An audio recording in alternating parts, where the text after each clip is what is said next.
अब की बार राहुल गांधी बहुत बुरे तरीके से फंसे हैं क्योंकि यस बिजनेस शिशिर ये नाम तो आप शायद जानते होंगे क्योंकि जब राहुल गांधी और कोर्ट का जिक्र होता है तो एक नाम और भी आता है सामने, वो होता है एस विघ्नेश शिशिर। कर्नाटक के एस विघ्नेश शिशिर जितने भी केसेस राहुल गांधी के ऊपर लगभग हैं, चाहे वो विदेशी नागरिकता का हो, चाहे से अधिक संपत्ति का हो, चाहे जी वगैरह वगैरह जितने भी याचिकाएं लगभग हैं, उसमें अधिकतर केसेज में याचिकाकर्ता एस विघ्नेश शिशिर है। और इन सबके बीच में इन सवालों में सबसे बड़ा है कि एस विघ्नेश शिशिर लगातार राहुल गांधी के ऊपर याचिका पर याचिका डालते रहते हैं, लेकिन कांग्रेस पार्टी या गांधी परिवार की तरफ से एक तीखा टिप्पणी भी नहीं आता है एस विघ्नेश शिशिर पर। इन सब के बीच में जो बड़ी खबर आ रही है वो राहुल गांधी की आय से अधिक संपत्ति का मामला था, जहां पर एक दो नहीं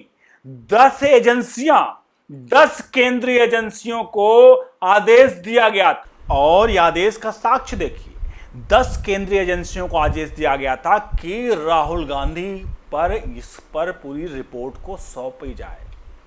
और यह आदेश मई में ही दिया गया था, उसको लेकर के तारीख थी और अब उस पर सुनवाई हुई। क्या है पूरा मामला आपको दिखाते हैं। और ये 10 एजेंसियां कोई छोटी मोटी एजेंसी नहीं है जिसकी हम बात कर रहे हैं। उन 10 एजेंसियों की लिस्ट भी आपको दिखाएंगे। अनुरोध करेंगे वीडियो के कमेंट बॉक्स में अपनी राय प्रतिक्रिया जरूर दीजिएगा कि आखिरकार राहुल गांधी आज एक सबसे बड़ा सवाल एक आपसे जो पूछूंगा उसका जवाब जरूर दीजिएगा कि आखिरकार राहुल गांधी एस विघ्नेश शिशिर लगातार राहुल गांधी के ऊपर केस पर केस करते रहते हैं।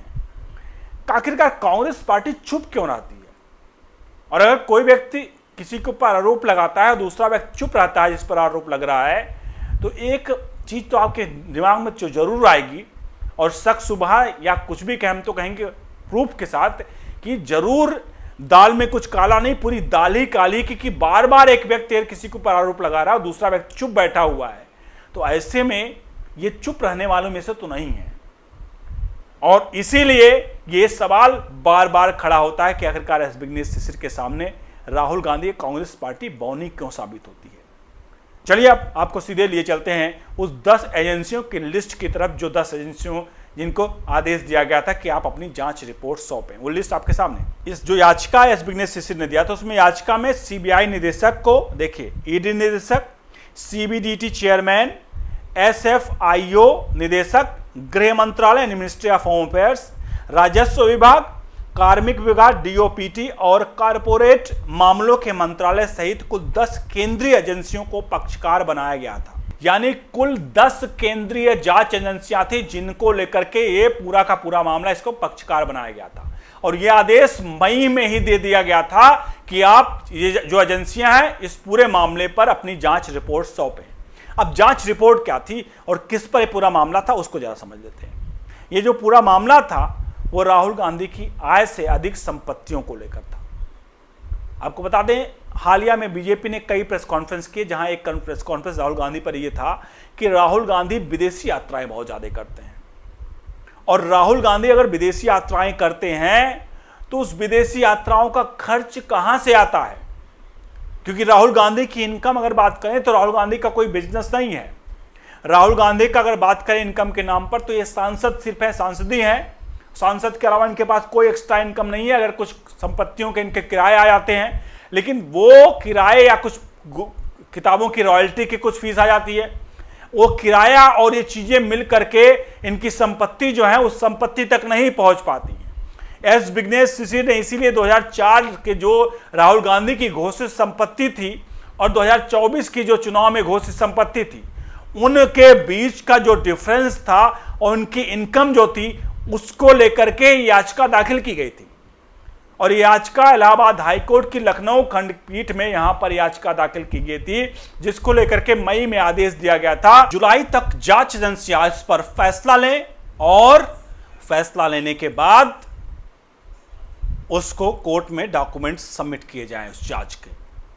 अब उस जांच रिपोर्ट के डॉक्यूमेंट सबमिट किए गए, लेकिन सबके बीच हम आपको दिखाते हैं ये पूरे दावे में एक सबसे बड़ा पुख्ता पॉइंट बीजेपी के संबित पात्रा ने भी किया, जहां पर इनके विदेशी दौरे, उनको खर्च को लेकर के, यानी आय से अधिक इनकम को लेकर के संबित पात्रा का भी मास्टर स्ट्रोक था। जरा देखिए संबित पात्रा ने क्या क्या आरोप लगाया राहुल गांधी पर। मैं बताना चाहूंगा कि भारतवर्ष के सबसे बड़े विपक्षी दल के मुख्य नेता एलओपी, लीडर ऑफ ऑपोजिशन, आदरणीय राहुल गांधी लगभग 22 वर्षों से इलेक्टेड ऑफिस में हैं। 22 वर्षों से 22 वर्षों में वो कितनी बार विदेश गए, तो अभी तक जो डिक्लेयर्ड है और पब्लिक डोमेन में आया है उस सब को काउंट करके 54 फॉरेन ट्रिप्स बनता है। 22 वर्षों में पब्लिक लाइफ में रहते हुए 54 टाइम्स राहुल गांधी जी विदेश यात्रा पे गए, जिसमें कौन कौन से देश हैं? इटली है, यूनाइटेड किंगडम है, यूनाइटेड स्टेट्स है, जर्मनी है, वियतनाम है, कंबोडिया है, सिंगापुर है, बहरीन है, मालदीव्स है, कतर है, यूनाइटेड अरब अमीरात्स है। और 3 मई 2026 को एक्स और सोशल मीडिया के पोस्ट पर जो फुटेज सर्कुलेट हुआ, जो अनअनाउंस्ड यात्रा रही, उसमें मस्कट और ओमान भी है। इनमें से अधिकांश जो ट्रिप है, मैंने आपको कहा 54 ट्रिप है, 54 ट्रिप्स है, इनमें अधिकांश ट्रिप्स के ऑन रिकॉर्ड कॉलम फिल है, मतलब वो ऑन रिकॉर्ड गए हैं। जो ऑन रिकॉर्ड नहीं है वो भी बताऊंगा। ऑन रिकॉर्ड गए हैं, उसमें पब्लिक डेटेड होस्ट पेज है, अर्थात होस्ट कब बुला रही है, डेट कब है, इसका पब्लिक डेटेड होस्ट पेज है। प्रेस आइटिनरी, अर्थात प्रेस के जो कब स्टेटमेंट जारी होंगे, प्रेस को कब संबोधित करेंगे, यह प्रेस आइटिनरी भी है।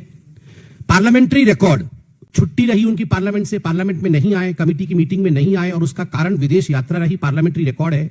और फोटो ट्रेल है। मैं मीडिया की पूरी उन सूचियों को भी सामने रखूंगा कि कौन कौन से अखबार में फोटो भी छपे, फोटो ट्रेल है।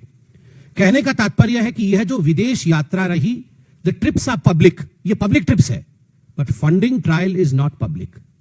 सबसे बड़ी बात है कि ट्रिप्स पब्लिक है, फंडिंग पब्लिक नहीं है।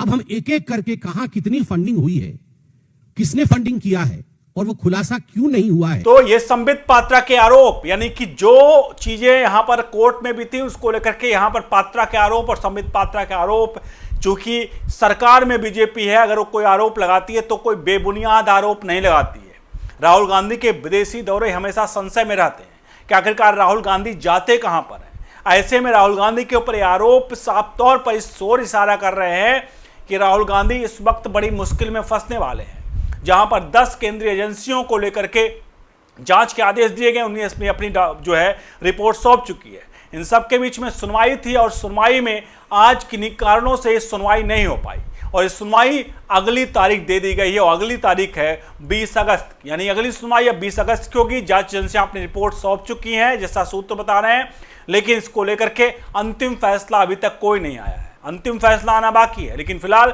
जब भी राहुल गांधी के ऊपर बड़े केस होते हैं तो अधिकतर अंतिम फैसले जब आने वाले होते हैं तो उन अंतिम फैसलों में भी कई बार टाल मटोल देखी गई है। आप लोग देखा होगा राहुल गांधी की नागरिकता के मामले में अप्रैल में एक फैसला आया और जज साहब ने महज 48 घंटे के भीतर ही फैसला पलटा और अपने आप को इस केस से अलग कर लिया। तो देखते हैं इस पर फैसला क्या आता है। आपसे जरूर चाहेंगे इस पूरे प्रकरण पर प्रतिक्रिया जरूर दीजिए। वीडियो को लाइक शेयर करिए, बने रहिए ओल्ड न्यूज इंडिया के साथ। बहुत बहुत धन्यवाद।